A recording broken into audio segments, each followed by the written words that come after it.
Galaxy Quest is actually one of the fun projects that was. I mean, a lot of people like it. It was a comedy. It was a great story, and I got to actually. It was interesting you mentioned that because Galaxy Quest is a cross between model work and sculpting. You know, I mean, I worked on the giant evil ship, and basically it was a organic type alive craft. The spacecraft is supposed to be kind of like half alive, but it was almost supposed to be like it was a kind of a creature. The creatures, you know, owned the spaceship and they were inside of it. So basically, the outside they wanted it to be really organic and the feel of it to make it look like it was like, you know, really, you know, when it was flying by, you know, the lights and stuff were really, you know, coming alive. So basically, there was like 6 people actually working on that. I mean, it was a fantastic crew. But I did mostly work on the head part of it.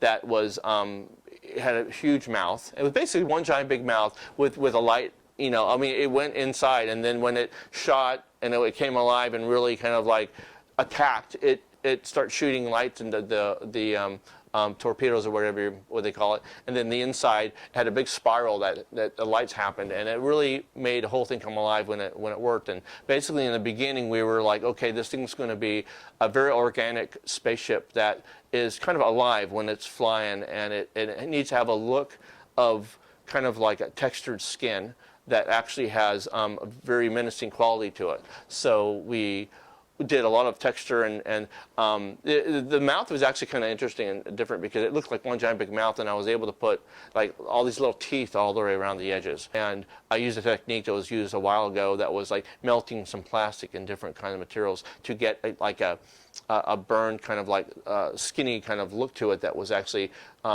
stretched skin around the mouth areas and the lip areas, and I did that too. And all inside it was kind of the same organic mass look with stretchy material and everything. And after that, a lot of the little windows and stuff were all vacuum formed with lights in the back of it, and basically it was all painted with UV paint, so it had different passes when they shot it, and the different looks they had.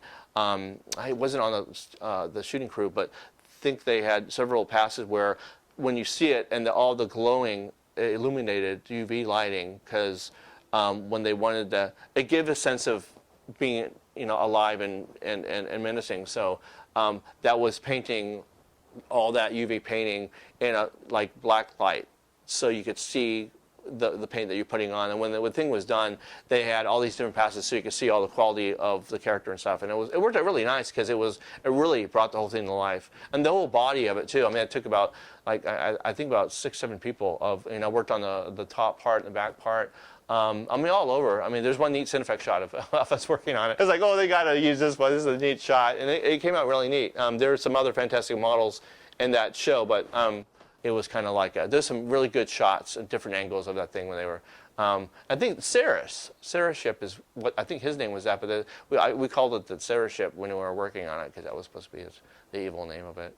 We had so many shows going on. It was a lot of fun. There was an interesting thing that happened while we were at ILM, where when we started there, you know, Jurassic Park has like 65 visual effects shots.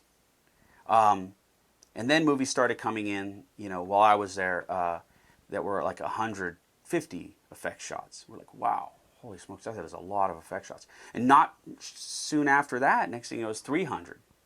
And everyone's like, wow, we couldn't possibly do more visual effects than that in a movie, 300. Oh, man. And then it zipped up to 500, and then it was 600, and then it was 1,000, you know. And by the time we were into all the Star Wars prequels, we were doing over 2,000 visual effects shots for the films.